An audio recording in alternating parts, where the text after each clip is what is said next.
Facing challenges and overcoming setbacks is part of doing business.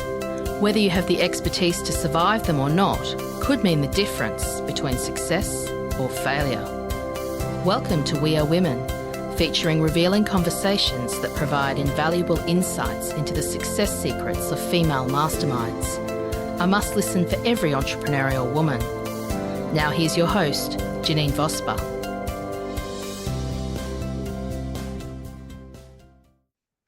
Hi, it's Janine Vosper, and welcome to this episode of the We Are Women podcast. I have got the super beautiful and talented Lara Arden with me. Now, Lara, I'm going to read this because I absolutely love it. When she's not coaching clients to their award-winning success or being an ambassador of appreciation, I absolutely love that. Lara likes doing commercial modeling and acting, doing gym workouts with friends, going to international West Coast swing dance competitions. We're going to have to cover this. Doing cruises. Hey, I love that you wrote doing cruises because you have to do a cruise. You do. You can't just go on a cruise. And holidays with family and friends. Welcome, Lara. We're going to learn so much more about you. There's only a few words there, but there is so much more that I know. There's a lot more to you, girl. Welcome. Thank you. It's great to be here. I have, before we go anywhere, the West Coast swing dance competition. What's a West Coast swing dance? Okay. All right. Good question. So West Coast swing came from East Coast swing originally, or otherwise known as Lindy Hop. So if you think of like the 1920s, the big brass jazz band era, and you'd have the girls in their flare skirts and maybe some of them be in their heels, but some of them be in their trainers, their sneakers, and they'd be getting flipped over the guy's back, and and then in the 50s it grew into like a bit of jive, and the guys would spread their legs and then they'd pull the girls underneath, and then they'd do what's called swing out. So they're dancing like together, and then all of a sudden she goes flying out to the side and comes back in. So that sort of motion, that's called the swing, like what she's like flying out on the swing and then coming back. And so that's East Coast swing, or Lindy Hop, which is very athletic, very acrobatic, because the girl can be flipped over the guy's back and pulled through his legs, on the floor and all that sort of thing. And then as the music developed over the decades and progressed, and we got the introduction of, jazz fusion, and then rhythm and blues, and then hip hop, and then pop, and now we've got contemporary music. Lindy Hop, or East Coast swing, stayed back in that era of retro, where the guys wore the baggy pants and the braces, and the girls wore the pretty dresses, and they had their hair and the lipstick, the red lipstick, and and they just look fantastic out in the dance hall days, in their get up like that. Whereas for things like West Coast swing, and then other it's called rock, modern jive, more modern dances, they progressed with the music and became more casual in the attire. So then you'd have the jeans, but the girls would have a nice top, and so then with the introduction of hip hop as well, you've got more the sneakers are coming back again, and so dancers, like the guys and the girls, they're wearing sneakers and looking comfortable, still nice shirts, comfortable, like they move with the dancer, but then maybe just some jeans, or even like khaki canvas pants, that sort of thing, and it's very modern. So it's all the stuff that you hear on the radio these days, the top 40. That's what they dance to for West Coast swing, and I love it because the music changes all the time. So it's very modern.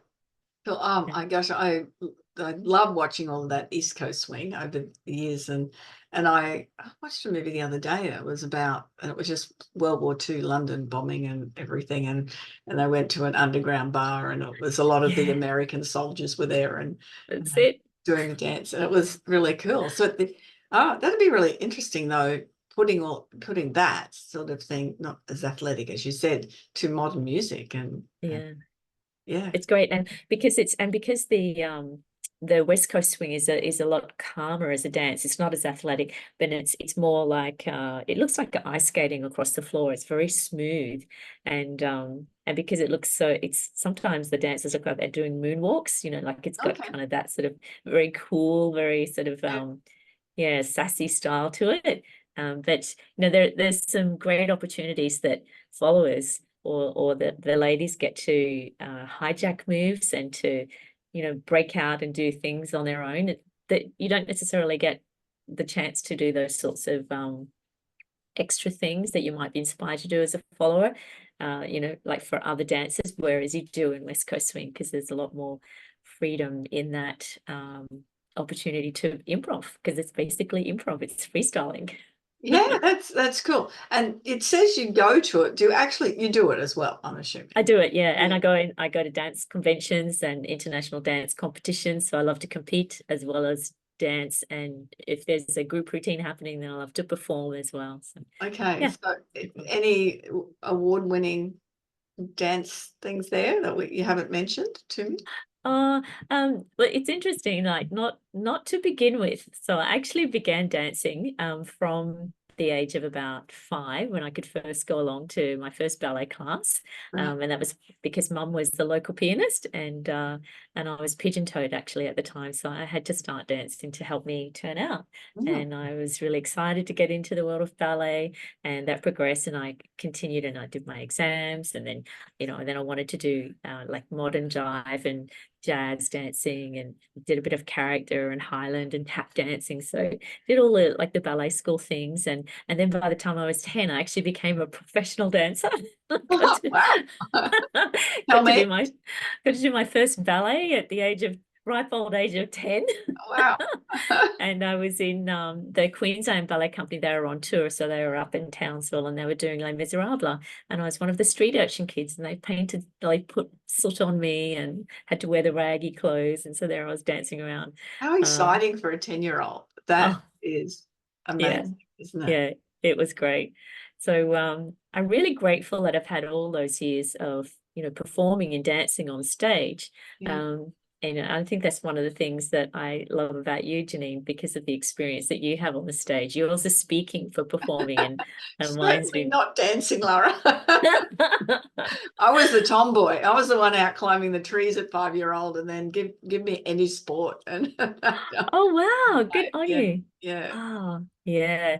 I think it's got to be someone special to be able to do both. I don't know that I was very good at the the racket and ball sports, although I don't mind a game of pickleball now, because that's a lot of hit and giggle. Yeah. I can manage that. Yeah.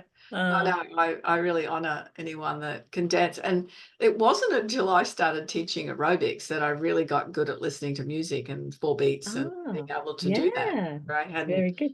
really paid attention to it before. I couldn't do it. And Good on you. That's awesome. when I first started doing it, it wasn't that I'd learned, the anatomy, the physiology, and all of the other components. But then, how do we teach an aerobic class? Oh, there's actually beats in this music.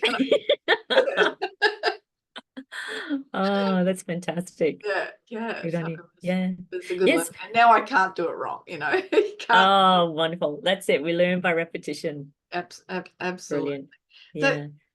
So, So you're asking about the competitions for the Yeah. dancing for me. And so I'll just go back. So when I was doing all those exams and everything that I did, so I also managed to get into Stedfords and do competitions for the dancing as well.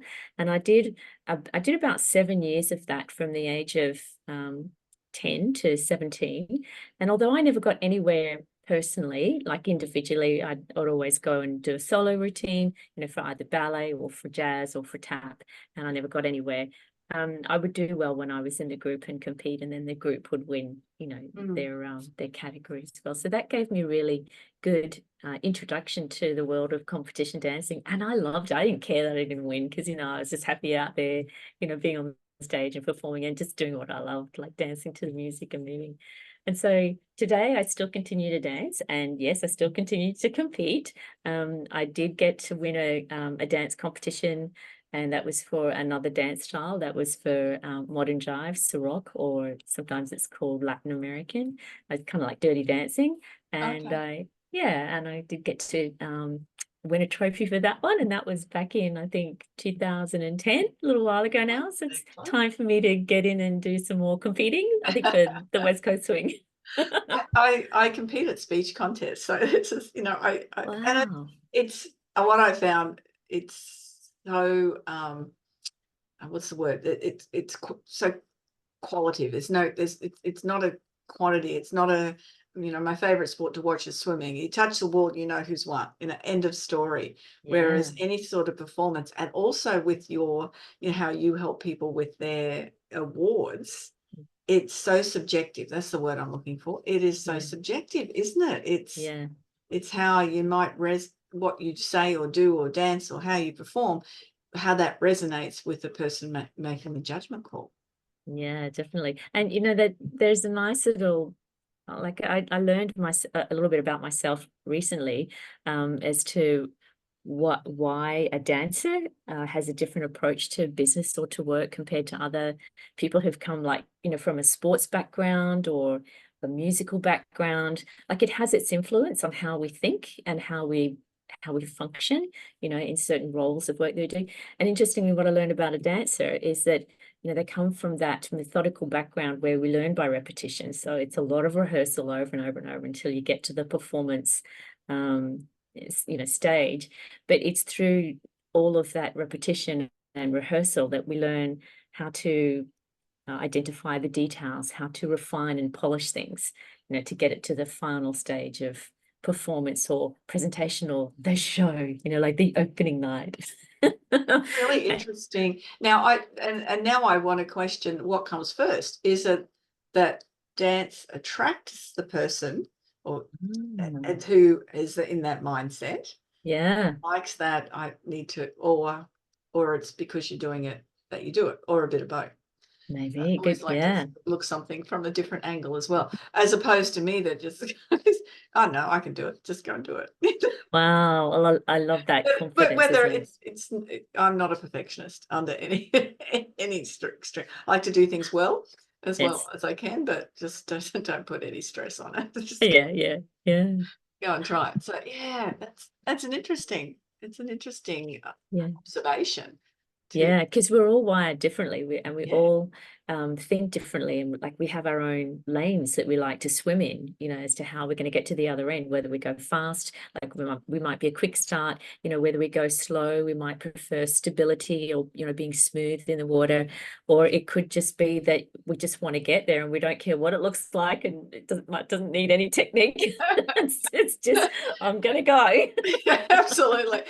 And it's funny, I'm on an eating plan, and I see all these people preparing all these food things, and I was talking to my coach, as we're talking about coaches recently on another conversation, and she said people are either foodies or they're there for fuel, and I said I'm just there for fuel.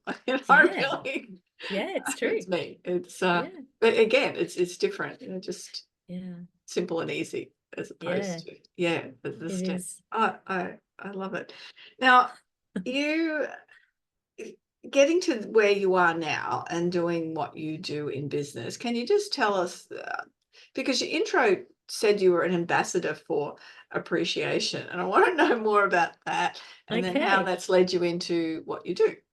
Lovely, thank you. Well, I think probably one of the things I realized growing up is that I didn't get many opportunities to be appreciated as hard as I tried, because I love dance. That was my passion, and I love to compete. But and although I did really well in my exams, like technically I was a great dancer and I'd always get honors or highly commended for my for my exams, whether it was ballet, jazz, tap, and all of that.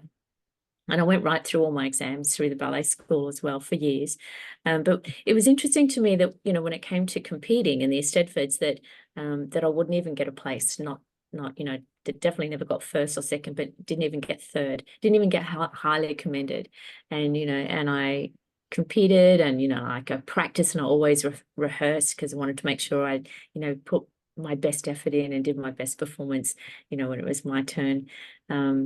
And, I was just curious about that. And it's interesting how, there was a lot of repetition, but also a lot of rejection because it really didn't amount to anything. So as much as I loved it, and when I was in the group and that amounted to something and we'd be recognized and appreciated and we'd come away with the trophy together, celebrate, I didn't get that for myself personally. And I think because I didn't get that opportunity to be recognized, sometimes when you don't have something, you really appreciate what it is to have something, you Mm. know what I mean? So I, yeah, coming from that perspective as a child, I learned, and I didn't want to consider that it was just, you know, oh, some people are luckier than others. That's why they win all the time. Like, I knew that there was something in that maybe they were doing better than I was.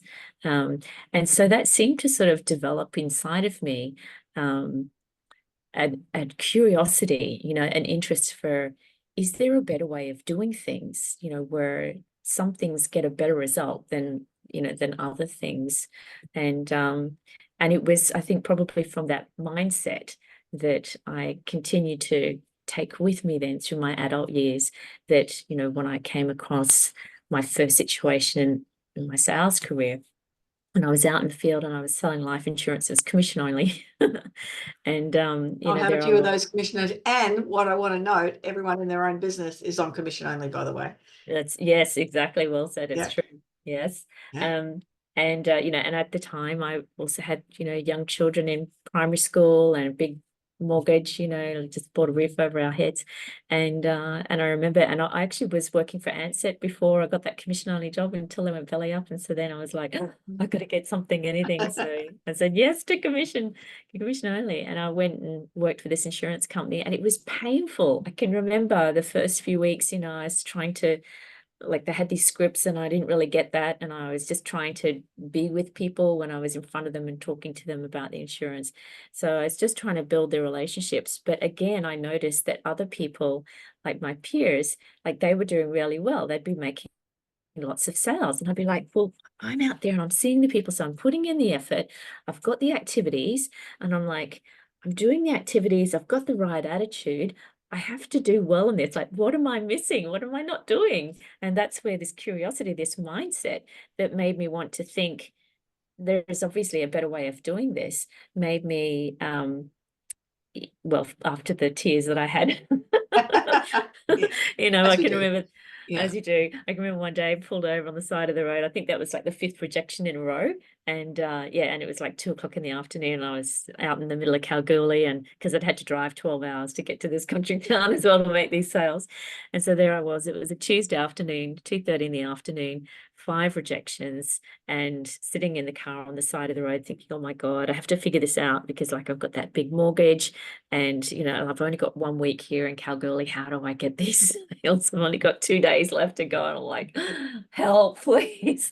The tears streaming down my face. And I remember at that point thinking, you know what, I'm just going to take a break. I'm just going to go back to like the little caravan park unit we were staying in. There was a group of us that went out for the week, and I just went and had some lunch, and I just let myself breathe. And when I was quiet and calm, I pulled out the manual, the sales manual that they had, and I started having a read through the scripts. And I found the thing that I think that I'd been missing.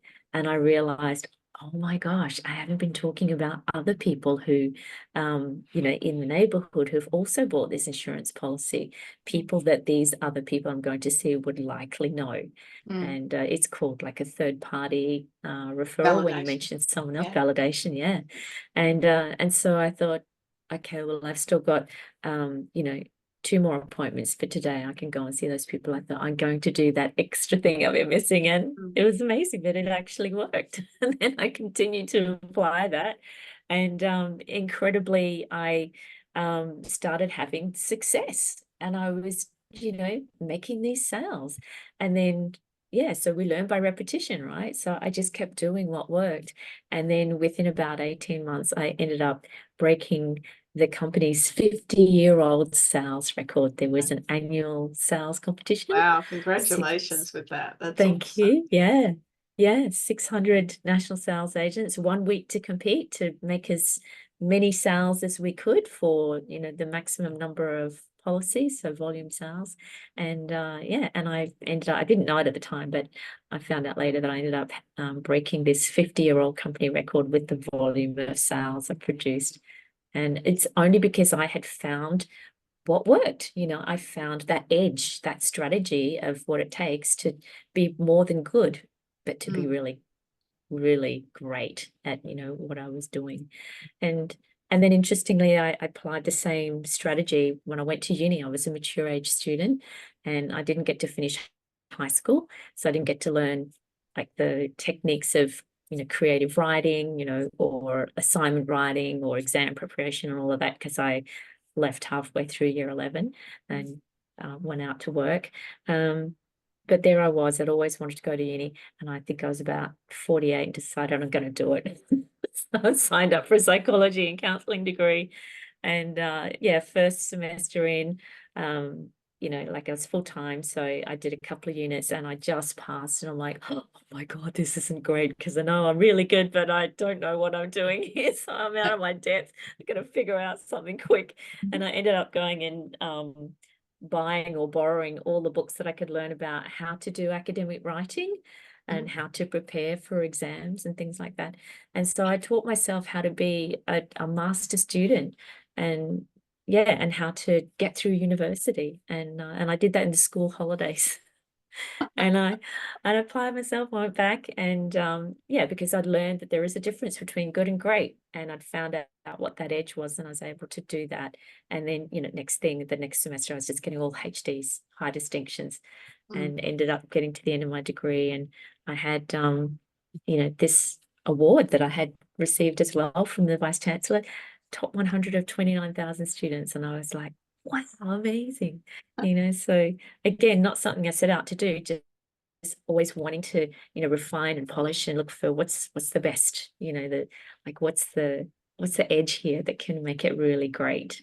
And that's the thing with awards and what you're doing with your business now, isn't it? There's a lot of people enter awards. Yeah. We'll turn that on. There are a lot of people who enter awards, and so it is a style of a competition, where contestants are having their entries that are being read by a panel of judges, and it's very similar in that like whatever it is that they've written or that they've prepared and put together to present to the panel of judges, ideally it's going to be the best version of whatever it is that they want to share and say about themselves, their performance, their people, projects, products, whatever it is that they want to showcase in their business. And the better we can polish what it is that we want to say and refine that as well, so it gets really clear and we can say it in as few words as possible, then the more powerful it can be, and it's those sorts of distinctions and qualities that can really set an entry apart from others and take it from being good to great, that becomes a standout to the judges and allows them to see, there's a finalist, there's a winner. That's what they're looking for. Yeah, no, and that is so important.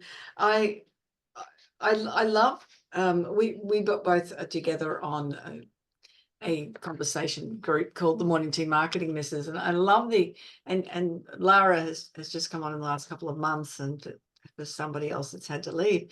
And what I love about you is the coming in from that different space, like a curious space with a particular topic, or just thinking something a little bit different than what we were talking about, and bringing it in and then challenging. And I can see that as being part of what you do when you helping people write their applications, or because what's the process with that? Do you write it for them, or they give you a whole lot of information and you make it all pretty?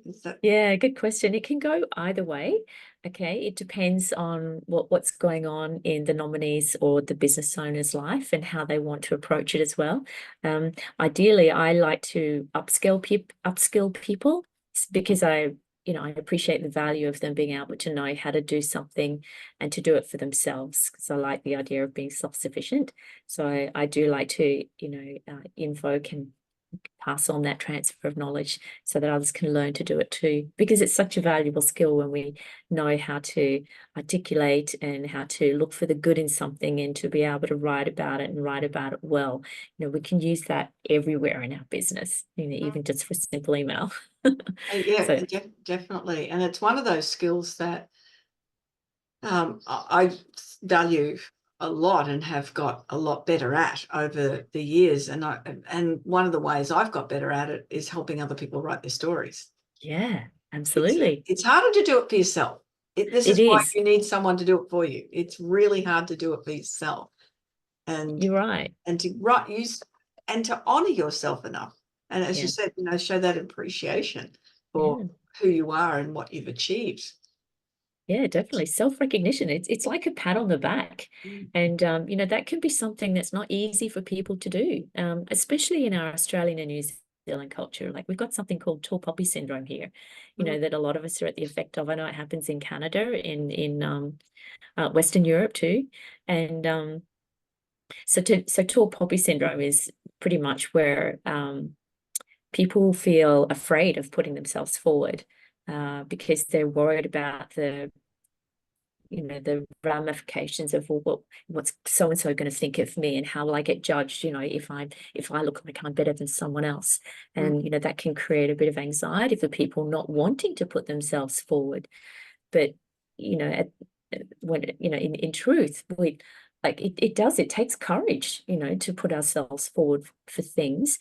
But at the same time, if you've done a great job, and if your people have done a fantastic job, and you want the team, or the project, the product, whatever it is, the program that you've got, if you want it to be acknowledged and appreciated, we need to be able to document that and write about it and reference it and, talk about it and share it, because it's when we can, pass these stories on to others, that's when it gets to be acknowledged and recognized and heard about for good. And, the more that we can get better at being able to tell our own stories, which is pretty much what it is, and we're doing a Business Awards nomination, then the more effective it's going to be, that those accolades and that external recognition and appreciation will come back to us.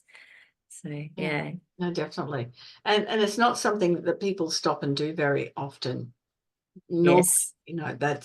And I think what I've known for myself is when I've completed award nominations, is it's given me more insight into my business. Yes. Can I ask you, Janine, would you be willing to share with us maybe something that you noticed that you didn't see before after you'd done a Business Awards nomination? Well, one of the things a couple of years ago, I was challenged by an outside coach to put more systems in place in the business. Okay. So over time, I have been doing exactly that. And I won Logan City Chamber of Commerce Small Business Award last year. Wow. Business to business. Yeah, thank you. But it was all about how can I not be in the business? Because as a sole trader, you are the business. So what would happen, and what strategies are there in place to overcome that? And because I'd put these systems in place, because I had to evaluate, I was able to go back through during the awards and go, oh yeah, that system's there, and that system's there, and that system's there.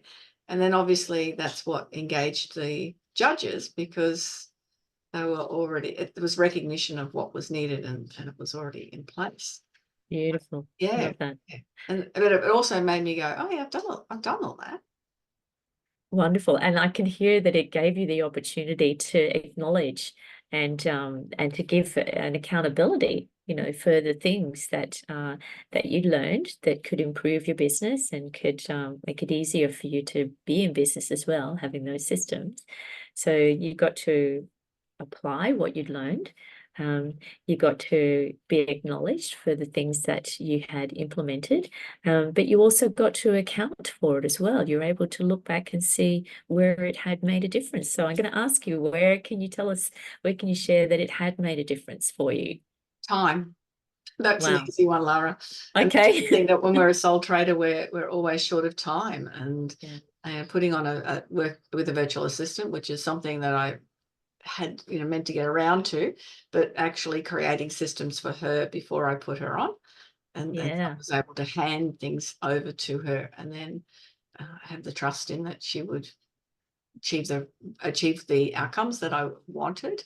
I think that was, but all of those systemizing things, and I've just changed to a new CRM as well, which is going to cover a whole lot of things that I spend money on different platforms at the moment. So it's one Yes. platform instead. So it will save money and time.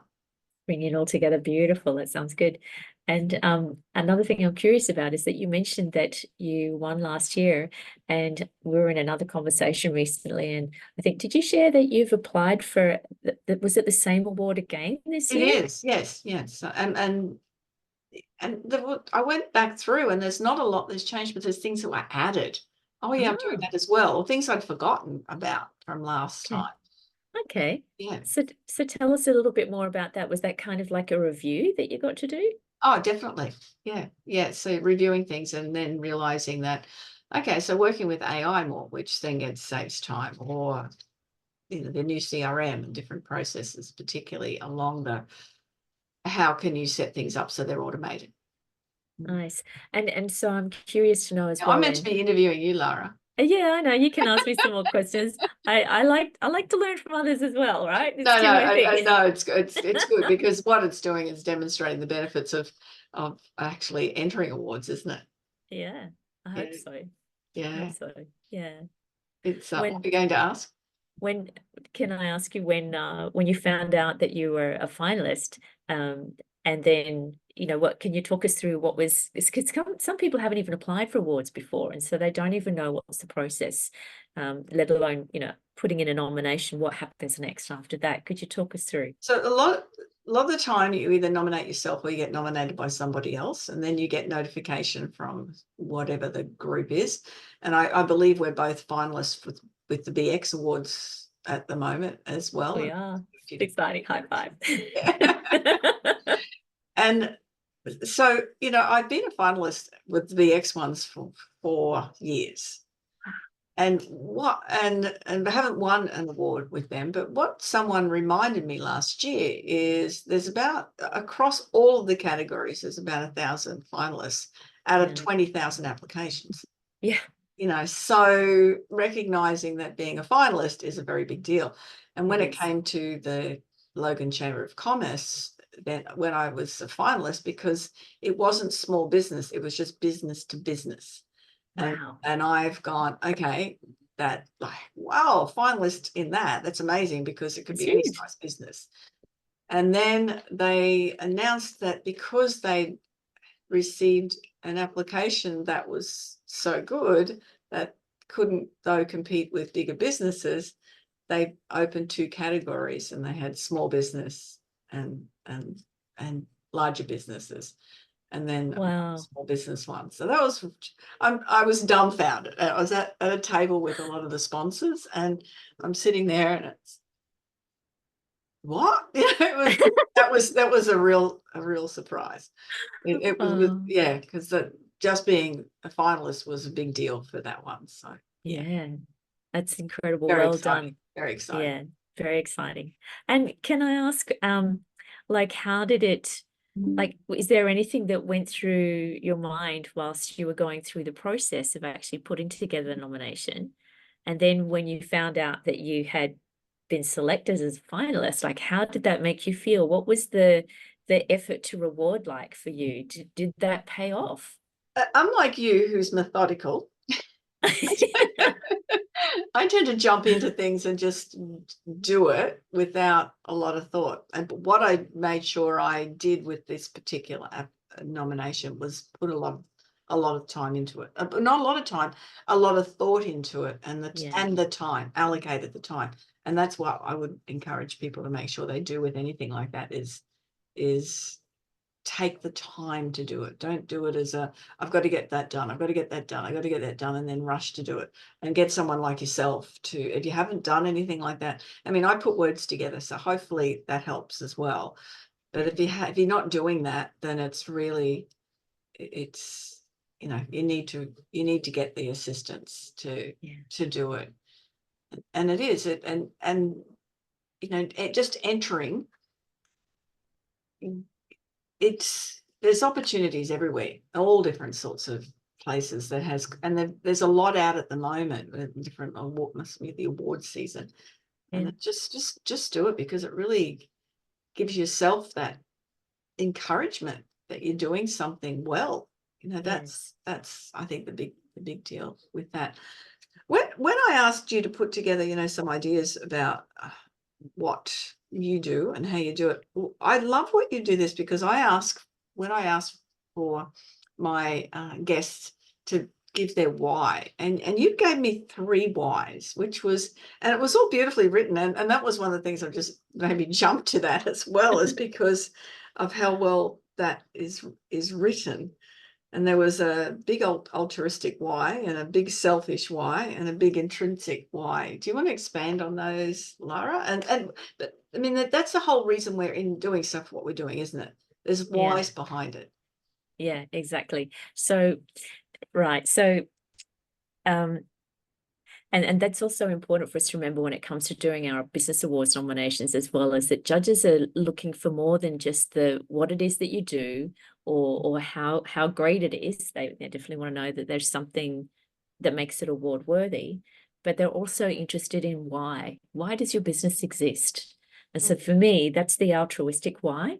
And I had the opportunity to do some brainstorming and thinking and some crafting, you know, to really wonder about that as well recently. But it also is, you know, where it comes from is our vision, right? When we see that there is a place in the world for us, that our business exists for significant purpose and reason, then that can be the basis of your altruistic why. So for me, my big altruistic why for Business Awards Coach is that it exists because it's a catalyst for personal and professional recognition on a global stage. Okay. And yeah, so for me, that's one of the ways that I kind of claim a point of difference, where I stand out from other business awards coaches or even business awards writers, is that I'm looking for what is the personal strengths that you're bringing to your professional line of work, you know, because we're more than just our business, you know, we are the person that's driving it as well. And for me, I've been a judge on the Stevie International Awards just this year. And so I can share with you that as a judge, something that I'm looking for is, you know, what are the personal qualities that you bring to the business that make your business stand out and, you know, worth recognizing on a global stage, because I want to know about the humans involved in the work, whether it's the business owner or the executives or the team. You know, like, tell me about the people that are involved, because I'm a person and I want to hear about other people. Yeah, it's more than just the numbers and, you know, the things that are being made. Like, it's all of that as well, you know, the production. But we also want to know the human stories, you know, like, where do people come from? Why do they do what they do? Why did they think that there was a need for that thing that wasn't there before, but now it exists, you know? And so that's like the big altruistic why. It's the reason why things exist and the difference they're making in the world. So then my big selfish why that I shared with you is that my business allows me as an individual, as a person, to create an enduring legacy that supports and elevates the accomplishments of others. So it's kind of a little bit altruistic again, but it's more selfish, because it gives me the opportunity to know that I'm here for a good reason, you know, that I'm making a difference in the world, that, you know, this business could only be done by me because of the motivations and the enthusiasms and, you know, the desire I have to want to be a cheerleader out there for other people. Like, you got this, you can do it, let's go. Yeah. You know, so like, that's where I get to feel my joy, and I get to be fulfilled in being the business awards coach that I am, and what I get to do. So that's my big selfish why. And then the last one that I was able to come up with is the big intrinsic why. And the big intrinsic why is something that's deeper and more personal again.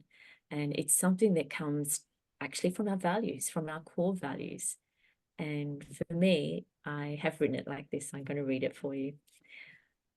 My big intrinsic why. Business Awards Coach allows Lara to feel a deep sense of purpose and satisfaction, knowing that she is the architect of her own contentment and success. She loves seeing others achieve this skill for themselves as well. Yeah, lovely. Yeah, Beautiful. And that's the Simon Sinek with, you know, is, if people haven't seen him on a TED Talk, make sure that you do. And he talks about your why. It's such Yeah. don't bother reading his book. It's boring. It's it's beyond boring. It's very hard to pick up, let alone put down. Very quick to put down. And sorry, Simon, but your TED Talks are phenomenal. No, fantastic. But it's important, and anyone in business just figuring out their why, and I think, and I want you to share on this. If you've got a big enough why, then that imposter syndrome, that sense that we're not good enough, Yes. it's eliminated, isn't it? Yes, well, it definitely gets reduced. There's other things, little tools and tactics we can use to help put those little voices to rest and quieten them down so we can get through what we got to do. We can also destroy them as well as ways of taking them out. We can do that too. And you're right, it was Viktor Frankl, who talked about psychotherapists, who talked about when we have a really strong why, we can bear almost any how. And he came up with that statement, or that claim, if you like, when he was going through the prison war camps in the Second World War, as a Jew. And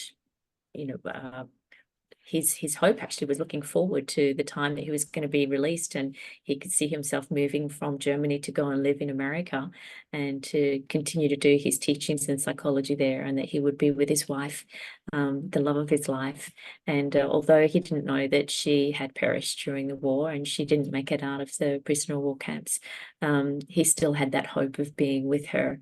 And so that kept him alive, and he was able to survive starvation and all sorts of atrocities that happened for him and his people in that time. And it was because he was holding on to the why, what life is for, what he's looking forward to. That's why I can bear this, this how that I've got to go through. And it's the same for us. We can apply those tools and strategies to help us, get through the how. I don't know how I'm going to do this, but it doesn't matter. We'll get there. And looking at that, then when you've got the why and you're working towards something, because that's you basically have to do it. You can't not do it. Yeah. But when challenges arise, as they do, then you can I suppose the brilliance then is recognizing that you have a choice of how you respond to that. Always. Because you've got the why there behind you. So what you were saying with Viktor Frankl is he's one thing is to have the why, but then all these challenges, that makes that insignificant, but term for what Jews went through in World War II. But that is then, how do I respond to it? Yeah, making that's it. Choice. Exactly. So you mentioned imposter syndrome before, and the imposter syndrome is something that can get in the way as a little bit of a challenge or an obstacle because it's one thing to say, yes, I'm going to do this. This is why I want to do it, is because I want to have that, that recognition. I want to be acknowledged. I want to be able to also have that badge and use it in my marketing. And I hope you've got your finalist page on your email signature as well. And I've got 2023. No, not on the email signature. No, on my website. Yeah. No, I haven't. No, it throws up images too big. So if I email it out, it would be too big an image. The way it just won't make it smaller, even the thumbnail. So yes, it's not there. We'll have to find a way that we can reduce it for you so that you can put it on your email. Yes, it's definitely worth sharing. We're going to do that. We'll work on that for you. Sure. I'll probably make a thumbnail. I'll try that again, but but I haven't. That's okay. We'll get. But it's on the website. It's on the front page of the website. That's it. So with just going back to the imposter syndrome for a second, and it can be something that a little bit like the tall poppy syndrome, it gets in the way, and it could be something where, with just the tall poppy syndrome for a moment, that's where there's other people external that are not wanting us to succeed. So the imposter syndrome is an internal thing where we can think ourselves, oh, I don't deserve to succeed, and it's interesting, like there is this phenomenon psychologically that then it all comes down to motivation, that once we start something, just like, the New Year's, gym membership that we sign up for, the first 2 weeks we're really motivated, but then after the first 2 weeks we hit this wall of resistance, and it's really hard to push through that and keep going, and achieve the goals that we want to do. Well, similar things can happen when it's, doing something that we're new at doing, when it comes to applying for a business award, because we've got something at stake here. We really want to do this. We know why we want to do it, and it might be fine initially. We've got the motivation and the enthusiasm, but like what about if that imposter wall just sort of gets thrown in there, and it starts saying little things like, oh, you can't write, or you don't know what to talk about, like, oh, don't think that that you've had anything outstanding, or any sort of significant achievements that you could talk about, because who are you? You're just a small business, or you're not even aware of what's going on in your business because everyone else does it for you. There's that comes up as well for some people. So it's all these little objections, that sort of come up for us mentally or even emotionally, but they're just like those bricks in that wall of resistance, and we can find ways of being able to either go over the wall, or we can go around it, or we can actually just smash the wall and obliterate it. There's different ways of dealing with that. And what I wanted to just add to that and share with you as well, Janine, is that it's important to remember that imposter syndrome is actually very common.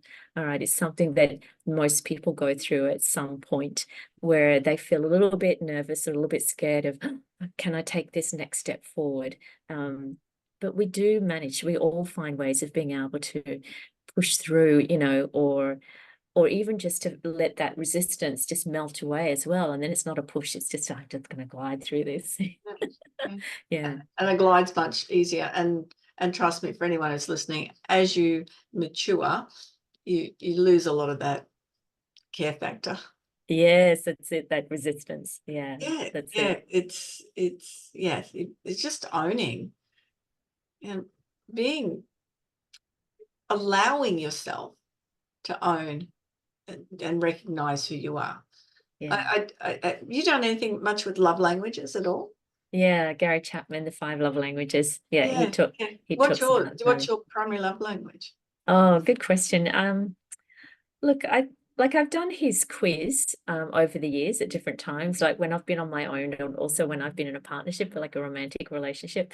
And it's interesting that at the moment it seems to be touch. All right. And I just think, oh, I wonder if that's because, my partner, he loves to hold hands a lot whenever we're out together. And I love that, he's very big on PDAs, public displays of affections. and that makes me feel really, really good inside. So I love that. And then, he loves to cuddle me on the couch when we get together and we're watching movies and stuff. So I really appreciate that. So I don't know, like, maybe is it because I'm being influenced by him that, that the love language of touch is high for me at the moment. I've also done the quiz at times and found that it's words that is of high value for me. And like maybe that's because I do appreciate kindness, when people can just say something nice. That's why I asked the question, because of that, ambassador for appreciation. Yeah. You're demonstrating your love by giving those words of appreciation, because recognizing that it was important. Yeah. You don't get it. It's interesting. It's mine as well. Words of appreciation, but I'm just in my own head going, oh, you've got it, girl, don't worry about it. Isn't it interesting how sometimes being kind to ourselves can be like a difficult thing to do, and it shouldn't be, and yet it's almost as though like there's that wall of resistance. Oh, I don't know if I can be kind to myself. It's almost like it takes courage for us to go, what's on the other side of that wall is an award, becoming a finalist. You deserve that. Like, you've worked hard for everything that you do. Why do you think that you don't deserve that? Like, that should be the why. Definitely. It's interesting. When I was in the GM role, I was doing it for 20 years, and I think 3 times in that 20 years I walked into the owner's office and I just tell me I'm doing a good job. Just 3 times in 20 years. That's all I needed. I knew I was doing a good job, but sometimes you need that outside validation, and that's what actually an award is. It's that outside validation, isn't it? Absolutely. Yeah. Yeah, it's external validation. And, Yeah. like it can be great for us personally, emotionally, and mentally. And also it can be great for the business as well, because Oh, it gives the business that external validation and credibility. And we are influenced by that, like when you go out to see a movie and, if you can see it's won these awards, that might be something you'll think, oh, I definitely want to see that one, while it's out there. We get influenced by food if we can, or coffee if we can see that it's drinks that are award winning. Like bottles of it's wine that have got all those gold labels on them from when they've won the awards. there you go. You'll pay more for things, and that's an Yeah, important factor, isn't it? With working yeah, with people, people are prepared to pay more for people that they know that, well, they've won an award, so they must be able to, know what they're doing. It's a yeah, factor. yeah. And the other part I always talk about that on that same thing is reviews, getting Yes, reviews. yes, If other people are saying it, as you were saying, the third party validation. If yeah, other people are saying it, then they must be doing something right. Yeah, absolutely. yeah. Yeah. So what do you see other than the tall poppy and all that as the biggest challenges for people not going for awards? The biggest challenges that because I've actually got some market research that I'm doing on this at the moment because I'm putting a book together about business awards, why they matter. And the market research that I'm doing is where I'm asking entrepreneurs to do a survey for me and to list what are the biggest challenges that they're facing. So I've been starting to get some answers and responses coming in from that. And it's interesting noticing that so far, some people want to know what is it that judges are really looking for, and that's understandable because they want to know what's the criteria of how I can make this better than good, how I want to make it great. But then it's also interesting noticing that there's mindset challenges in there that some people are. I'm grateful for the honesty as well, and that they're sharing in the market research survey that they're genuinely being stuck by avoidance.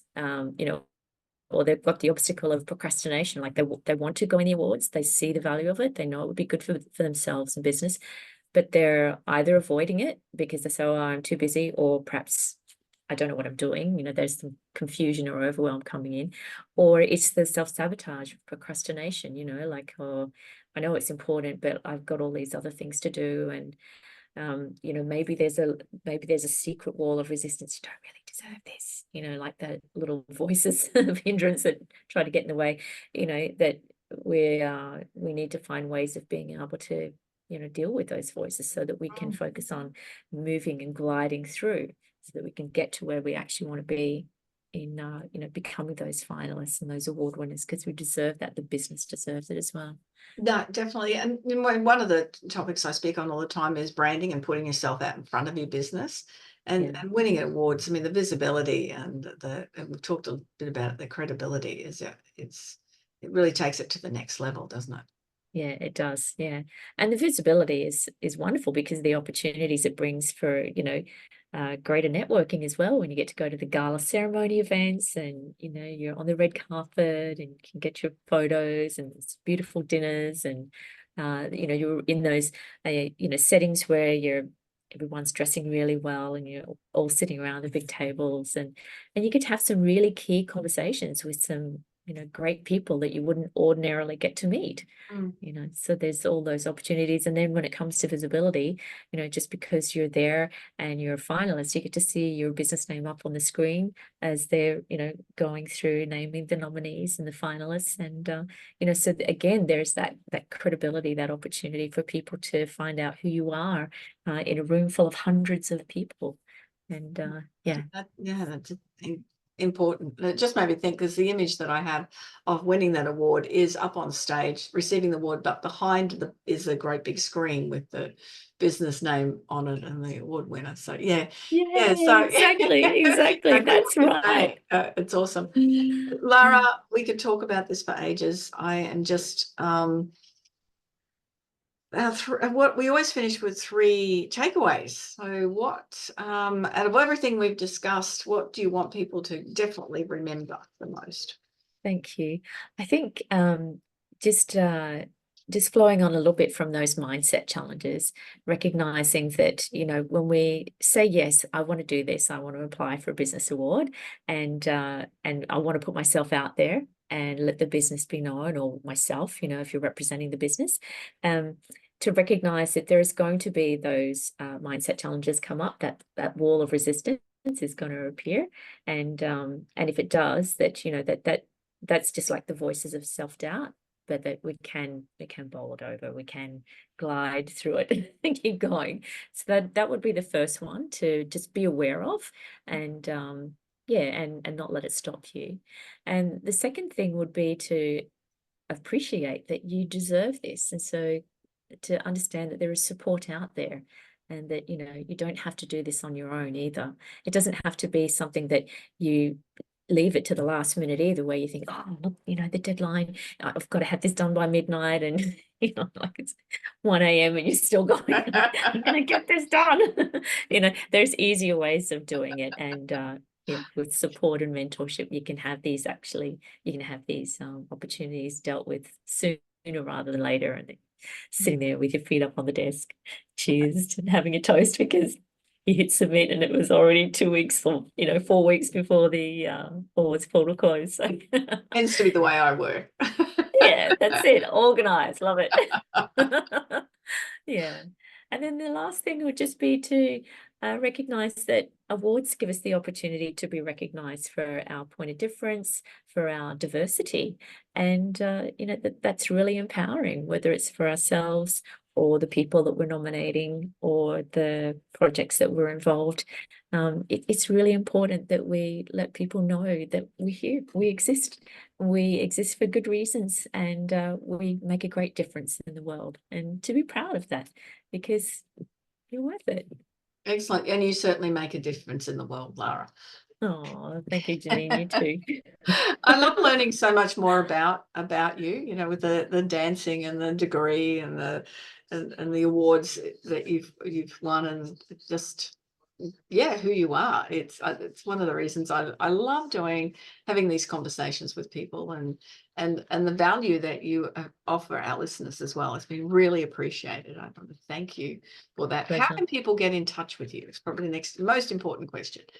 Okay, great. Yep, thank you. So I'm on LinkedIn, I'm on Facebook, Instagram, and what else is the best way to reach out to me actually is probably through LinkedIn, and then we can set a time to time to come together and have a chat and just have a look at what they're where they're at in their business, what they're doing, and what they might be thinking of for applying for a business award. On that note, can I let you know I'm actually going to be starting the first of its kind, something new, where I would like to have an event where I have business owners come together, because something else I've been finding in the research is that people are finding it a little bit challenging going through the process of doing an awards nomination on their own. And it's good to know that we don't have to do it on our own. Yes, you can have support from myself and other mentors. And how great would it be that we can get together in a room, a bunch of business owners, where we're all working on our own awards, but we're doing it together, and we get to that final stage where we can cheers each other because we've hit submit. Excellent. What a great idea. Yeah, well done. So keep an eye out for that, hey? Yeah, we'll keep you posted. Yeah, excellent. Thank you again for sharing your expertise, Lara. I just love the conversation, and look forward to, you helping and seeing you help other people win awards. And also good luck to both of us with everything that's coming up. Yes. And I look forward to celebrating with you on Friday, the 2nd of August, down in Sydney at the Star Casino for the BX final. Oh, that's right. I think I've actually got awards. somebody that's booked me to run some training, but I do have it in the diary. So Very good. Yeah, we'll have to chat about that. Yeah, let's do it. Yeah, thank you. And that's another conversation with the We Are Women podcast. Thank you so much for joining me today, with everyone that views these or listens to them. through any of your channels. Remember, if you have got any questions, to go to JanineVosper.com, book a conversation, and we can, if that's, as I say each time, there's not something that I can assist you with. I have a lot of contacts and I know people, and they might be able to help you. Have a fantastic day, week, month, life. Enjoy and remember to appreciate everything you've got. Bye-bye for now. So, do you feel stuck in a rut in business? Visit speechperfect.com.au and download Janine's free ebook to avoid the 5 most common stumbling blocks women face in business. It's jam-packed full of tips to overcome the barriers that could be holding you back from the success that you dream your business will be. We would love you to leave a review of today's episode and share this podcast with other women in need of entrepreneurial inspiration. Subscribe to the next episode now and join the We Are Women community.